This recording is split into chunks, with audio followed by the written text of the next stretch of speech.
اعوذ باللہ من الشیطان الرجیم بسم اللہ الرحمن الرحیم فَإِذَا جَاءَ وَعْدُ أُولَاهُمَا جب ان دونوں میں سے پہلے وعدے کا وقت آ گیا بَعَثْنَا عَلَيْكُمْ عِبَادًا لَنَا أُولِي بَأْسٍ شَدِيدٍ ہم نے تم پر مسلط کر دیے اپنے ایسے بندے جو بڑی سخت جنگ کرنے والے بڑے سخت جنگجو تھے فَجَاسُوا خِلَالَ الدِّيَارِ تو وہ تمہاری آبادیوں میں ملکوں میں گھس گئے وَكَانَ وَعْدًا مَفْعُولًا اور وہ وعدہ جو اللہ کا تھا وہ پورا ہو کر رہا۔ یعنی جب تم شرارت کرو گے، جب تم دین سے برگشتہ ہو جاؤ گے، جب تم اللہ کی کتاب کو اور اللہ کے قانون کو جو ہے وہ مذاق اور ہنسی بنا لو گے تو پھر تم پر ہمارے عذاب کے کوڑے پڑیں گے۔ یہ میں بتا چکا ہوں، پہلے یہ کوڑے آئے اسیرینز کے ہاتھوں جنہوں نے ختم کر دیا اسرائیلی مملکت کو، پھر یہ آئے نیبوکڈنیزر کے ہاتھوں، بیبیلونینز کے ہاتھوں، جس نے کہ یروشلم کو بھی برباد کیا، 6 لاکھ کو قتل کیا، 6 لاکھ کو ساتھ لے گیا اور ہیکل سلیمانی مسمار کر دیا۔ ثم رددنا لکم الکرۃ علیہم پھر ہم نے تمہاری باری لوٹائی ان پر، پھر اللہ تعالیٰ نے ان کو پھر ایک مرتبہ پھر وہ دی سہارا دیا، چاہے وہ سہارا ایرانیوں کی وجہ سے ہوا کہ خورس یا سائرس ذوالقرنین اس نے اب عراق پر حملہ کیا اور پھر یہاں پہ ان کو اجازت دے دی کہ تم چلے جاؤ اور جا کر اپنا شہر دوبارہ آباد کر لو، تو یہ واپس آئے۔ ثم رددنا لکم الکرۃ علیہم پھر ہم نے تمہاری باری لوٹائی دی ان پر، وامددناکم اور تمہاری مدد کی بے اموال کے ذریعے سے بھی، وبنینا اور اولاد بیٹوں کے ذریعے سے بھی، وجعلناکم اکثر نفیرا اور پھر ہم نے تمہیں بنا دیا ایک کثیر تعداد والی قوم، تم پھلے پھولے پھر ایک بڑی پراسپرس قوم بن گئے۔ ان احسنتم لانفسکم تم نے اگر کوئی بھلائی کمائی تو اپنے نفس کے لیے بھلائی کمائی، اپنے لیے کمائی اپنے فائدے کے لیے، وَإِنْ أَسَأْتُمْ فَلَهَا اور اگر کوئی برا کام کیا تو وہ بھی اپنے لیے کیا، اس کا وبال تم پر دنیا میں بھی آیا اور آخرت میں بھی اس کا عذاب آئے گا۔ فَإِذَا جَاءَ وَعْدُ الْآخِرَةِ جب وہ دوسری مرتبہ کی وہ سرکشی اور تمرد اور شیطنت تمہاری اور تمہارا جو ہے دین سے برگشتگی کا دور آیا تو دوسرے وعدے کا وقت آیا، لِيَسُوءُ وُجُوهَكُمْ یہاں وہ الفاظ محذوف سمجھیے، بَعَثْنَا عَلَيْكُمْ عِبَادًا لَنَا أُولِي بَأْسٍ شَدِيدٍ وہ گویا کہ الفاظ یہاں ریپیٹ نہیں کیے گئے،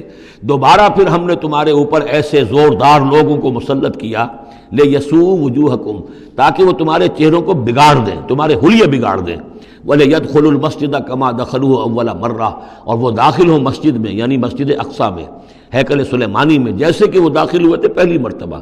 جیسے بے حرمتی کی تھی بیبیلونینز نے بیت المقدس کی اور ہیکل سلیمانی کی، ایسی ہی بے حرمتی پھر کی ہے ٹائٹس رومی نے سن 70 عیسوی میں اس ہیکل کی بھی اور ہیکل کو مسمار کر دیا۔ لِيَدْخُلُوا الْمَسْجِدَ كَمَا دَخَلُوهُ أَوَّلَ مَرَّةٍ وَلِيُتَبِّرُوا مَا عَلَوْا تَتْبِيرًا اور یہ کہ تباہ و برباد کر دیں ہر اس شے کو جس کے اوپر بھی ان کو اختیار اور قبضہ حاصل ہو جائے۔ عَسَىٰ رَبُّكُمْ أَن يَرْحَمَكُمْ یہ دور گزر چکے 2000 برس، یعنی ان کا سیکنڈ جو سمجھیے کہ زوال کی انتہا تھی وہ چلی آ رہی تھی 500 برس سے محمد الرسول اللہ صلی اللہ علیہ وسلم کی بعثت کے وقت تک، ایک عروج ایک زوال پھر عروج پھر زوال، اور زوال کو 500 برس ہو گئے تھے جب کہ حضور کی بعثت ہوئی اور یہ قرآن نازل ہوا۔ ان حالات میں کہا جا رہا ہے عَسَىٰ رَبُّكُمْ أَن يَرْحَمَكُمْ تمہارا رب اب بھی تم پر رحم فرمانے کو تیار ہے، ممکن ہے کہ تمہارا رب تم پر رحم کرے۔ وَإِنْ عُدْتُمْ اگر تم نے وہی روش اختیار کی، وہی کفر کیا، وہی حق کو ماننے سے انکار کیا اور اعراض کیا، عدنا پھر ہم وہی کچھ کریں گے جو ہم نے پہلے کیا تھا۔ وَجَعَلْنَا جَهَنَّمَ لِلْكَافِرِينَ حَصِيرًا اور ہم نے کافروں کے لیے جہنم کو تو باڑا بنا رکھا ہے، جیل تو بنا رکھی ہے ہم نے جو ان سب کا احاطہ کر لے گی، جس طرح کہ جانوروں کے باڑے میں بند کر دیا جاتا ہے اسی طریقے سے قید خانہ ہم نے تیار کر رکھا۔ آخرت کا قید خانہ تو ہے ہی، اس دنیا میں بھی تم پر عذاب کے کوڑے برسیں گے۔ ان ھذا القرآن یہدی للتی ہی اقوم دیکھو اب یہ قرآن جو ہم نازل کر رہے ہیں اپنے بندے محمد پر صلی اللہ علیہ وسلم، یہ گویا کہ اب شاہ درا ہے، اللہ کی رحمت میں داخل ہونا ہے تو اس سے داخل ہونا ہوگا، اس کو مانو تو تمہارے لیے اللہ کی رحمتوں کے دروازے پھر کھل جائیں گے، جو بھی اللہ نے وعدے کیے ہیں اپنے اس آخری نبی اور ان کی امت کے لیے تم بھی اس میں شامل ہو جاؤ گے، انہی کی برکتوں سے تم بھی حصہ پاؤ گے۔ ان ھذا القرآن یہدی للتی ہے اقوام یقیناً یہ قرآن ہے جو اب راستہ دکھا رہا ہے اور رہنمائی کر رہا ہے اس راہ کی طرف جو سب سے سیدھی ہے، اقوم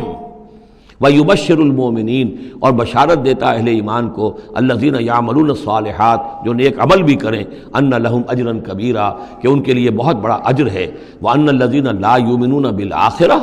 اب دیکھیے جہاں بھی وہ بات آتی ہے عمل کی خرابی کی تو ایمان بالآخرہ کا تذکرہ، اور وہ لوگ کہ جو ایمان نہیں رکھتے آخرت پر، اعتدنا لہم عذابا علیما، ان کے لیے تو ہم نے فراہم کیا ہوا ہے دردناک عذاب۔ یہ پہلا رکوع 10 آیات کا بہت ہی اہم ہے تاریخی اعتبار سے، اور اس کو سمجھنا چاہیے۔ یہ خد و خال یہ ہماری ہی گویا کہ امت مسلمہ ایک ہم ہیں، الحمدللہ امت محمد میں شامل ہے، لیکن یہ بھی ایک امت مسلمہ تھی، یہ سابقہ امت مسلمہ ہے، اور ابھی یہ ختم نہیں ہوئی ہے، موجود ہے۔ اگر ڈپوزڈ ہے، معزول کر دی گئی ہے، وہ دوسری بات ہے، اور تقریباً 2000 برس سے یہ بڑے سختیوں کے اندر تھی، لیکن اب تقریباً 100 برس سے یہ ابھر کر آ گئی ہے، اور یوں سمجھیے کہ اب 2 پتنگیں اوپر چڑھ رہی ہیں۔ ایک سابقہ امت مسلمہ کی 1917 سے چڑھنی شروع ہوئی، بالفور ڈکلریشن، 1948 میں اسرائیل بن گیا، 1967 میں اسرائیل کی جو توسیع ہو گئی، 1991 میں آپ کو معلوم ہے کہ جو اس کا اربوں میں ایک ہی دشمن ہو سکتا تھا جس سے اسے خطرہ تھا، عراق، اس کا برکس نکال دیا گیا۔ اب وہ اس پورے علاقے کے اندر تو کتنی بڑی طاقت ہے کہ کسی عرب ملک کے اندر یہ جرت نہیں ہے کہ وہ اسرائیل کا مقابلہ کر سکے۔ لیکن یہ کہ امت مسلمہ میں بھی رنائسنس شروع ہوا ہے، یہ بھی اپنے انتہائی زوال کو پہنچ چکی تھی اس صدی کے آغاز میں۔ پہلی جنگ عظیم کے بعد جب سلطنت عثمانیہ ختم ہوئی، خلافت ختم ہو گئی 1924 میں،